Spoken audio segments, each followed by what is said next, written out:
पिचकारी छै दू गोल भर केकरा में डालिए रंग भीतर एक पिचकारी छै दू गोल भर केकरा में डालिए रंग भीतर।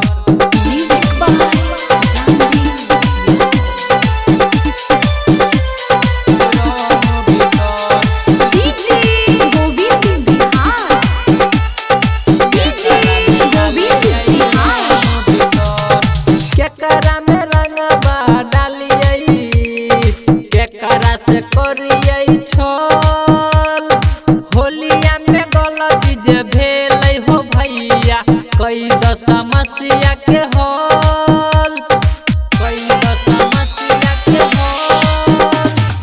केकरा में रंगवा डालिए केकरा से करिए छल होलिया में गलती जे भेलै हो भैया कई द समस्या के हल।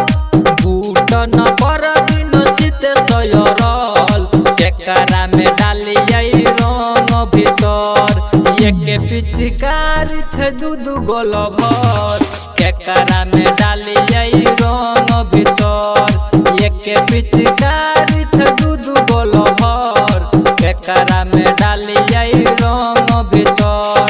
नेहबा त पीछा पड़ल छै पूजिया रंग खूब घोरै छै भौजी बोलाबै छै अपन नैहर एक पिचकारी छै दू गोल भर केकरा में डालिए रंग भीतर एक पिचकारी छै दू गोल भर केकरा में डालिए रंग भीतर।